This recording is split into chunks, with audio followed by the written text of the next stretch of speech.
आपके साथ प्राची कुमारी। देश दुनिया की तमाम खबरें जानने के लिए मेरे साथ बने रहिए आरपी समाचार पर, जहां लिखेंगे खबर सच।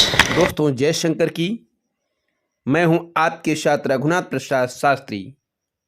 जानते हैं शिवरात्रि महाव्रत के बारे में। सबसे पहले हम बात करेंगे शिवरात्रि महाव्रत के संदर्भ में।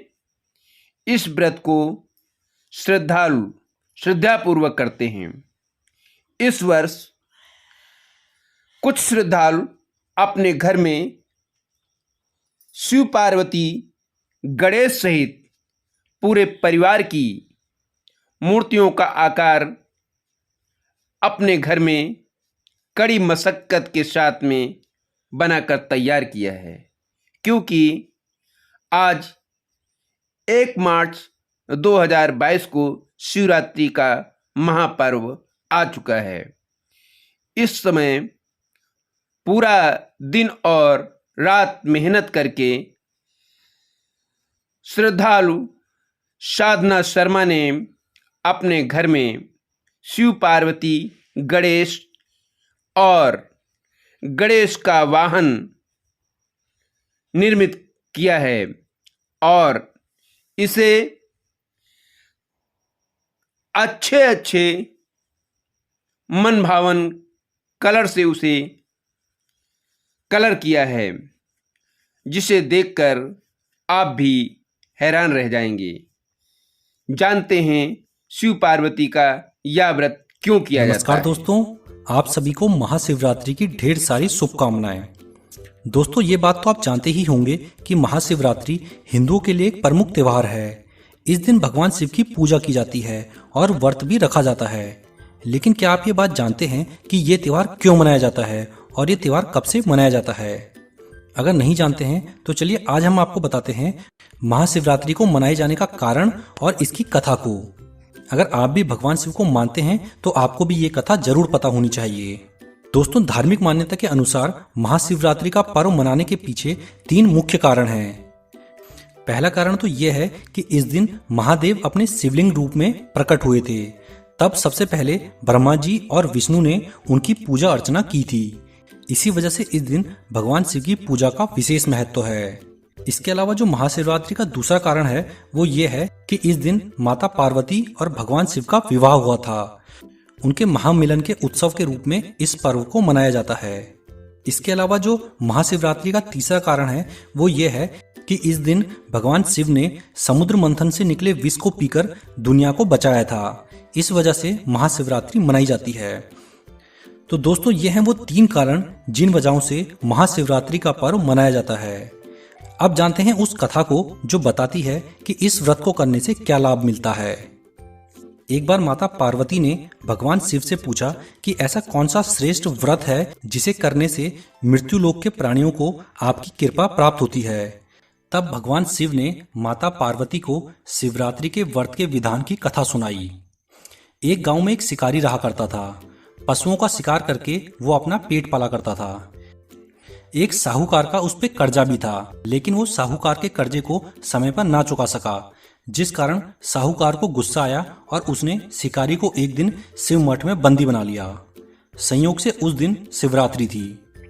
शिकारी ध्यानमग्न होकर शिवजी से जुड़ी धार्मिक बातें सुनता रहा। शाम होते ही साहूकार ने शिकारी को अपने पास बुलाया और कर्जा चुकाने को कहा। इस पर शिकारी ने कहा कि वो सारा कर्जा उसे अगले दिन चुका देगा। फिर वो रोज की तरह शिकार पर निकल पड़ा। शिकार की तलाश में वो तालाब के किनारे एक बेल वृक्ष पर बैठ गया। बेल वृक्ष के नीचे एक शिवलिंग था जो कि बेल पत्रों से ढका हुआ था, लेकिन शिकारी को इसका पता नहीं था। शिकार की तलाश में वो पत्ते तोड़ता और फेंकता जो कि शिवलिंग पर जाके गिरते।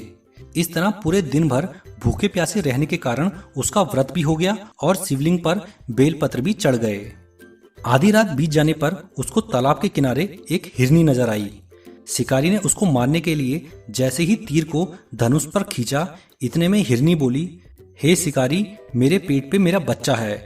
अगर तुम मेरी हत्या करोगे तो तुम 2 जीवों की हत्या करोगे, जो ठीक नहीं है। मैं शीघ्र ही इस बच्चे को जन्म दूंगी, उसके बाद तुम मुझे मार लेना। शिकारी को इस पर दया आ गई और उसने हिरनी को जाने दिया। कुछ देर बाद वहां से एक और हिरनी गुजरी। शिकारी की खुशी का ठिकाना ना रहा। शिकारी ने जैसे ही धनुष पर बाण चढ़ाया तभी हिरनी ने शिकारी को बताया कि मैं अपने पति से बिछड़ गई हूं और मुझे मत मारो। मैं एक बार अपने पति से मिल लूं फिर खुद तुम्हारे पास चली आऊंगी, फिर तुम मुझे मार लेना। ये सुनकर शिकारी ने उस हिरनी को भी जाने दिया। 2 बार शिकार खोने के बाद शिकारी परेशान हो गया था। तभी उसे एक हिरनी अपने बच्चों के साथ तालाब किनारे नजर आई। शिकारी ने सोचा इस बार शिकार को अपने हाथों से जाने नहीं दूंगा। जैसे ही शिकारी ने बाण को धनुष पर चढ़ाया तो हिरनी बोली, हे शिकारी, मेरे साथ मेरे छोटे बच्चे हैं और इनको इनके पिता के पास छोड़कर मैं तुम्हारे पास फिर दोबारा लौट आऊंगी। तुम उसके बाद मुझे मार लेना, लेकिन तब तक मुझे जाने दो। बच्चों को देखकर शिकारी को दया आ गई और उसने उसको भी जाने दिया। पेड़ पर बैठा शिकारी बेलपत्र नीचे फेंक रहा था। तभी उसको एक हिरन नजर आया। इस बार शिकारी ने सोचा कि अब इसको जिंदा नहीं जाने दूंगा। जैसे ही फिर से उसने बाण को धनुष पर चढ़ाया, हिरन बोला, हे शिकारी, अगर तुमने मेरी तीनों पत्नियों को मार डाला है तो मुझे भी तुरंत मार डालो, ताकि मुझे उनका गम ज्यादा ना झेलना पड़े। और अगर तुमने उन सबको जीवन दान दिया है तो कुछ समय के लिए मुझे भी जीवन दान दे दो, ताकि मैं अपनी तीनों पत्नियों से मिल सकूं। उनसे मिलने के बाद मैं खुद तुम्हारे सामने आ जाऊंगा, फिर मुझे मार लेना। तभी उसके सामने पूरी रात का घटना चक्र घूमा और उसे एहसास हुआ कि किसी भी हिरन को मारकर वो उसके परिवार की हत्या का पाप का भोगी नहीं होना चाहता, क्योंकि वो पूरे दिन भूखा था और रात भर शिवलिंग पर बेलपत्र चढ़ा रहा था। इस कारण उसके कठोर हृदय में भी दया आ गई। तब से उसने जिंदगी में कभी भी शिकार न करने का फैसला किया और सदा के लिए दयालु इंसान बन गया। अनजाने में ही किए गए शिवरात्रि के व्रत के कारण शिकारी का हृदय परिवर्तन हुआ और उसे मोक्ष की प्राप्ति हुई। इसीलिए शिवरात्रि के व्रत का विशेष महत्व है।